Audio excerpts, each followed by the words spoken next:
Hello and welcome to the Sega News Bits. I'm your host George, and with me is Barry. Hello. Today we're going to be talking about the Sonic IDW issue number 1 discussion. We're not going to be having spoilers, and I have to plug in our Patreon, which we started the other day.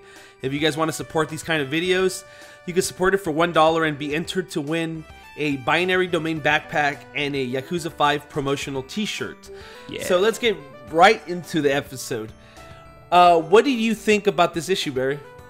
I liked it. It was strange though, because I'm used to reading. I was rereading the Archie issues for the longest time through the trade paperbacks, and they would get more and more wordy. It would be like, meanwhile at Ixis Nagas's castle, boy Sal, and it would go on and on. It would be like, see issue 37 for this, But this one, it was just straight up like, Sonic's been fighting Eggman for years.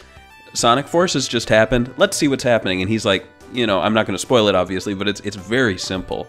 Do you like that better? I do, because the artwork, like all the action and all that stuff, like that's what Sonic's all about. I don't like it when it turns into Sonic just sitting around having like page after page of conversation with someone about you can do that, but it gets really boring. And I guess some would argue that's world building and that's lore building and storytelling and all that, but like Sonic at its core is an action series, and I don't need to sit down and like read page after page of them like discussing politics around the table about Acorn Kingdom and all that. So it's more condensed. And what do you think about the art style in this one? Is it exactly like Archie, like you just left off where Archie left off? Yeah, I mean, they have Tracy Yardley doing artwork, and so it straight up feels like you are just reading another Archie Sonic comic. With some people have said that's a negative just because it doesn't feel new enough, which I can understand, because you look at it and you're like, oh, this could very well be the same Sonic that was in the Archie ones. I'm trying to think of another situation. Okay, so in Casino Royale with Daniel Craig where M is the same actress? Yeah. You're supposed to know that she's like, this is a different M, but by all accounts, she's playing the same character, she's acting the same, so a part of your brain is like still building off of the previous stories and being like, okay, I remember when GoldenEye was happening. Oh, no, wait, this is this different character. So with this one, I'm like, I remember there was that Mega Man crossover. And, oh, wait, no, this didn't happen to this guy. So we have yet another Sonic, which I'm sure might annoy some people, but the fact is, this one is much more like the game Sonic. It's really basically the video game universe Sonic, like after Forces. Yeah, and I was going to say, what do you think about the direction they're taking this series in? Do you think it's... Because Archie stopped, right? We complained that we should have gotten the last issues, and yeah, when they left off, they were trying to do the same idea, right? They're trying to be more like the video games, and they're trying to be classic Sonic for a while. They had the Mega Drive series. What do you think about this? Do you think this is kind of pushing it more towards the video game? I mean, you already said it's more towards the video game direction, but you think it's finally fully pushed that way? Oh yeah, it most definitely is fully pushed that way. I mean, you can see in the previews, they only reference the main series 3D Sonic games, and the fact that this comes after Forces means that classic Sonic does exist. We get no hint or mention of him, but like, he could very well come back, and I think he will. I guess the main question is the classic Sonic history going to be referenced as this modern Sonic's history, or are they going to go with that weird thing we've been hearing from Iizuka where it's like a different universe? You remember that? He's like, oh, it's from a different dimension. It's like... Yeah. So I hope they don't go that direction. I hope they don't treat Sonic Adventure as far back as they will reference. And I don't think they will, because classic Sonic is so big. I'd love to see some Sonic Mania tie-ins later this summer. That would be really cool. I know IDW is not against doing side series, so they might... I'd love to see like a 5-issue Sonic Mania miniseries. And my only question is, okay, so we're having 4 issues this month, right? And this is the first one of the April issues. Do you think it was really short and it gave you just a little bit of story, so you don't really understand how the direction of the story's trying to head to?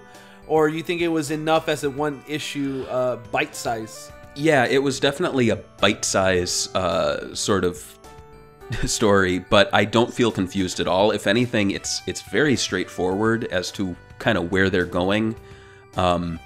You know, each issue looks like it's going to follow Sonic each issue, but they're going to debut, I think, Amy Rose's issue 2, Knuckles' issue 3, and Blaze's issue 4 with a new character. So they're easing you into it, but the fact that you're getting one every week will make this feel like, basically like a super long issue. Like when they did those summer specials and it was like 150 pages long, like I think it's going to feel kind of like that by the end of the month. Like we're going to feel very much in this universe and in the story.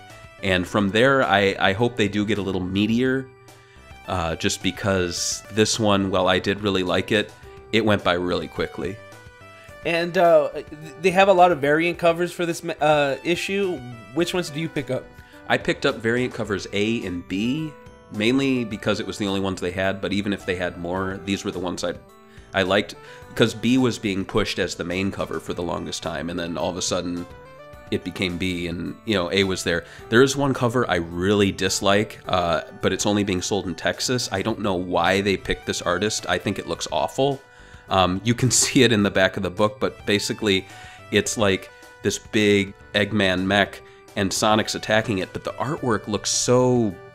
I don't want to say fan art because I've seen better fan art. It looks like they hired someone who does not know how to draw Sonic well and gave him a cover, and I don't know why. Maybe he's a local from Texas, and I don't mean to give the guy crap, but it seems like a really weird choice when we have great artists out there like Patrick Spaziente, who I still don't understand why he's not involved with this. I did reach out to Ian Flynn, and he was just kind of like, oh yeah, I hope Patrick's doing well. I saw him, you know, a while ago at a convention. You know, it's like you'd think he'd be like, hey, Spaz, why aren't you on board with this yet?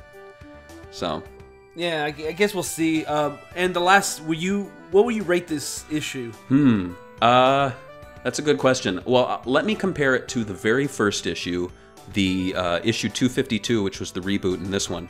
I would say out of those three, this one comes second, just because I have so much nostalgia for the first one, and I feel like the 252, well, it was a reboot, it wasn't as much of a reboot that you still go into it very confused, and you have to still rely on 251 plus issues of lore. So, and if we're giving it a, what's the letter grades that we do on the site, I would give it a solid A-, I think. That's pretty good. Yeah, I think what would pushed it over the top if there was a more bigger intro kind of showing you like the world you're in. And I know it's just the game world, but I think that would have been cool to have an extra few pages being like, you know, Sonic's done this and Sonic's done that, and they do that, but I feel like it could have been grander. But that's probably why they split it into 4 issues for the first month, so that they don't pack too much in. I think this is a good time to close off this video. Let us know in the comments below if you picked up the Sonic #1 IDW issue. What do you think about the reboot? And like always, share, subscribe, and all that good stuff. See you guys next time. Bye.